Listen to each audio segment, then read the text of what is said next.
I don't really have anything different to say about the last game. You know, we got off to a little bit of a slow start, responded better as the game went on, and had an opportunity to play a lot of players, which got some valuable experience for them, and some learning opportunities for them as well in terms of what they did and didn't do.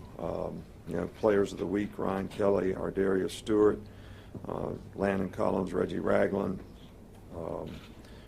Gunner did a good job for us, and J.K. Scott. You know, both specialists did a really good job for us.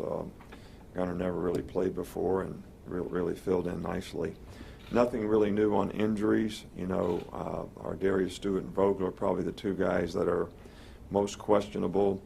We'll see how they progress throughout the week, but they would be listed as questionable, you know, for the game right now. Not that everybody will practice today, but I think as the week progresses, we're hopeful that everybody will respond and be able to get back and be able to contribute and play in the game.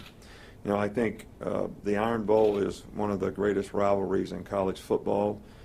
This game means a lot to a lot of people in the state, regardless of which side you're on, and also around the country. And as a competitor, you know, it's a great opportunity because, you know, this game has had a lot of significance, you know, over the last few years, and certainly, you know, no different last year or this year. So, you know, there'll be a great atmosphere. ESPN night game here, and Bryant-Denny Stadium has been great. So, but I also think this is a game where you have to stay focused on, you know, the game and not all the things that, you know, go around it.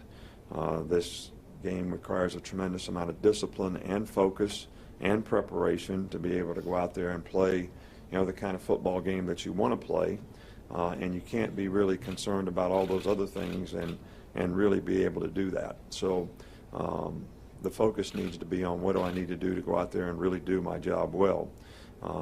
You know, Gus has done a fantastic job, you know, last year and this year, you know, being there. They got lots of returning starters, 9 on offense, you know, 6 on defense.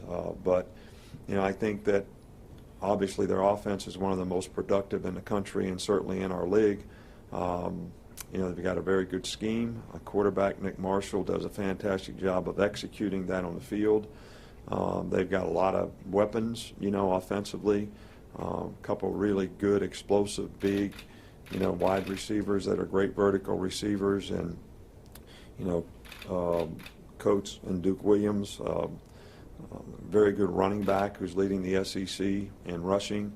Offensive line does a really good job. Lots of speed on the perimeter, and you know, a lot of rocket sweeps and things that they do. So this is a very, very challenging team to defend in the way they play offense and the way they execute their offense. And their fast pace is, you know, certainly something that we played a lot against this year, and hopefully something that we'll be able to adapt to in the game very well. You know, defensively, they're very athletic up front and very active and create a lot of negative plays, and they've been able to create a lot of turnovers with their defense, and they played great in the red zone and been really hard to score on. So, you know, I think this is a very good defensive team, and they always do a great job on special teams, but, you know, Quan Bray is one of the outstanding return guys in the country, so it's going to be important to, you know, play well on special teams. But this is a very, very good team and a great rivalry game, and certainly as a competitor, you know, something that, you know, all competitors, you know, really enjoy playing in games like this against very, very good teams and a lot of good players with, you know, a lot of personal, probably, stuff going on with guys that they know and they played against in high school and maybe even played with. So it's a great game. Last year with their offense, with Greg Robinson and Trey Mason, they were a power between the tackles running team. Do you see that this year, or are they more on the perimeter? No, I think that, you know, their offensive line was certainly very good last year, but it's very good this year, and, you know, they run between the tackles, you know, quite a bit. I think that last year, you know, they hurt us with plays on the perimeter like they hurt a lot of people, but I think some of their most effective plays that complement their inside running game is the way they run the ball in the perimeter. And I think that's the thing that, makes it so hard to defend. So it's not that they're one or the other. I think it's the combination of the two and their ability to throw play-action passes, vertically down the field to some very good receivers that, make them, one of the best offensive teams around. Just kind of building on that, what is Duke Williams' presence in that offense done, and how different are they when he's in and when he's out of the lineup? Well, I don't think it's really a different offense. I just think that he's such a, outstanding playmaker because of his size. He's got great hands, got great range as a ball catcher. I mean, he makes some catches that probably most other guys couldn't even get to the ball, and he makes great catches. And again, the compliment is big guys that run vertical patterns with the play action game that they have are difficult to defend. And I think that when he's there, they have more than one guy like that, which makes it even more difficult. Could you talk a little bit about what makes, I have two questions if I could, what makes Nick Marshall so difficult to defend? Well, first of all, the guy is really, really a fantastic athlete. And he's very instinctive, as a player, especially doing the things that they ask him to do in their offense. He also has improved, in my opinion, quite a bit as a passer, much more efficient, much more confident. And so the combination of his athleticism when he keeps the ball on the options with the opportunity to throw it or run it is a bit of a mismatch a lot with the defensive ends that have to try to, contain him. So, the guy's just a really, really good player, especially doing the things that they ask him to do. And last year's ending obviously gets a lot of attention outside this building. Do you use that? Is that something that you want replayed in the video room, that weight room, that kind of motivate these guys? Or? Well, I don't know. I mean, we all kind of remember what happened. I think that it was very, very disappointing, to all of us here, the way, not just the last play, but the last 5 minutes of the game, that we never really ever finished the game like we needed to, and it was a tough way to lose a game, and I'm sure that everybody sort of has, that in mind.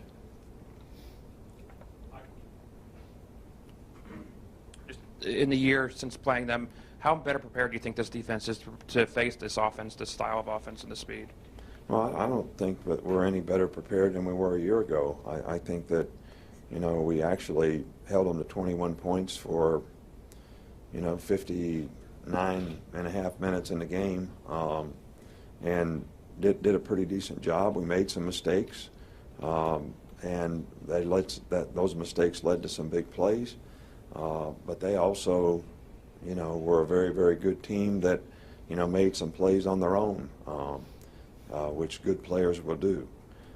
But, we didn't finish the game like we wanted, and I hope that, we'll be able to play the kind of defense we need to play to give ourselves a chance to be successful in this game against, as I've said many times before, a very, very good offensive team, very challenging. Coach, how much of that challenge is the eye candy that they give you? They motion out, and they'll run a guy in motion right before a snap. How much is the pre-snap stuff part of that difficulty defending them? Well, there's a method to what they do. I mean, everything that they do, I think they do for a reason. It's very well founded.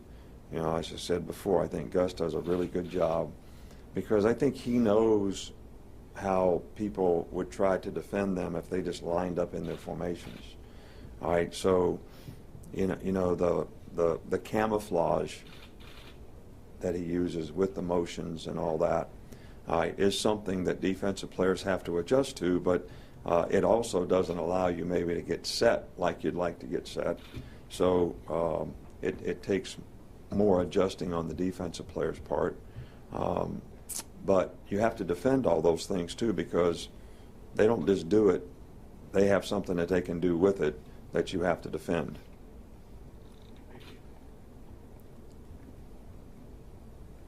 Coach, Amari Cooper has had a seasoning career like no other, setting milestones. Would you give your perspective on his play and performance here at the University of Alabama?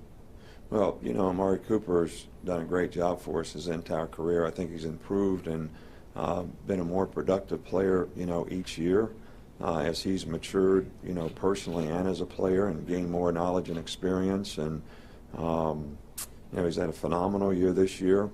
I mean, we featured him in a lot of things, and he seldom disappointed us in, you know, the way he's performed and the way he's played. So, you know, we're just trying to get him in a position to hopefully get him to finish strong so that he can put a great cap on what has been so far an outstanding year.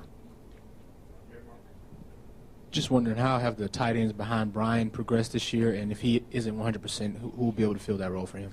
Well, you know, we've got several guys that have been playing in games. You know, Brandon Green, you know, has played quite a bit. You know, we have a lot of confidence in O.J. Howard, and, you know, he can certainly, Dakota Ball has played, you know, quite a bit in that position. So those guys have all gotten some experience as the year has gone on, and, you know, they'll all have to contribute in some role in this game.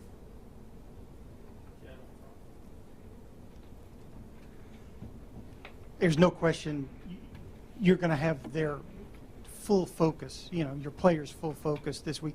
Is there anything